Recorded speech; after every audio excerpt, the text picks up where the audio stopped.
Assalamualaikum warahmatullahi wabarakatuh. Terima kasih telah mengklik video ini. Saya Muhammad Zainul Nurdin, mahasiswa Universitas Muhammadiyah Cirebon, Fakultas Ekonomi Prodi Manajemen. Di sini saya akan membahas sedikit mengenai dunia investasi.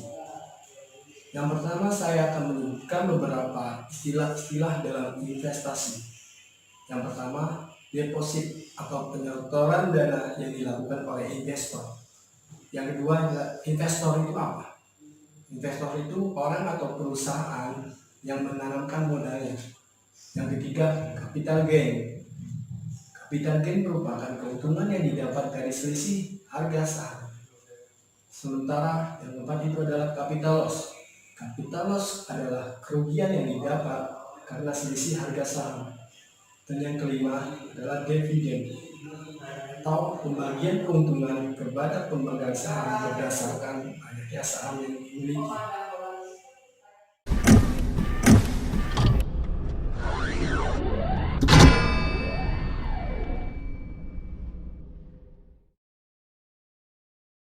Dalam berinvestasi saham maupun forex, pasti kita membutuhkan suatu analisis. Yang pertama itu adalah analisis teknikal atau yang bisa disebut ya analisis untuk jangka pendek.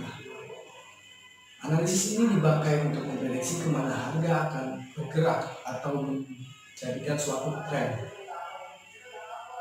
Dengan mempelajari data atau chart sebelumnya, indikator yang digunakan berupa RSI, parabolic, stokastik, dan masih banyak lagi. Sementara analisis fundamental biasanya digunakan untuk investasi jangka panjang. Para investor melihat pada indikator seperti makroekonomi atau melihat kondisi di suatu negara. Yang kedua adalah secara industri dan sektornya itu seperti apa. Dan yang ketiga itu adalah terkait dengan menganalisa perusahaan itu sendiri.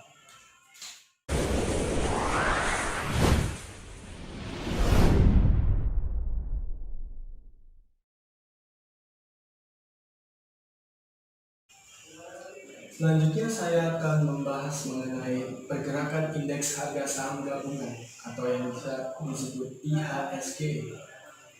Indeks harga saham gabungan atau IHSG di Bursa Efek Indonesia terkoreksi 0,8% sepanjang pekan lalu ke level 6.128. Sementara dalam sebulan terakhir, IHSG minus 1,03% dan dalam tahun berjalan indeks berkoreksi 1,07%.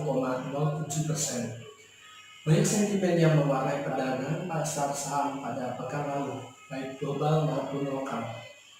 Pada periode 11 sampai 15 November 2019, hampir semua indeks di Bursa Efek Indonesia mengalami pelemahan.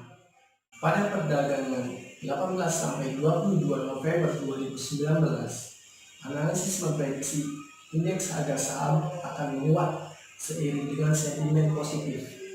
Indeks harga saham diprediksi berada di level 6.183 sampai 6.200. Pelaku pasar juga masih akan mengikuti perkembangan perang dagang antara Amerika Serikat dan China. Pasalnya, Washington dan Beijing berencana untuk melakukan perjanjian perdagangan. Sentimen pasar juga akan dipengaruhi oleh pertumbuhan ekonomi Amerika Serikat yang berkelanjutan, sehingga penurunan suku bunga Amerika Serikat tidak akan berubah selama ekonomi terus bertumbuh. Ditambah lagi dengan adanya pidato Trump yang mengkritik kebijakan perdagangan Uni Eropa, di mana Washington memberi batas waktu untuk memutuskan menaikkan atau tidak menaikkan tarif terhadap perbaikan otomotif Eropa dan Jepang. Demikian yang bisa saya sampaikan. Kurang lebihnya mohon maaf dan terima kasih telah menonton video ini. Wassalamualaikum warahmatullahi wabarakatuh.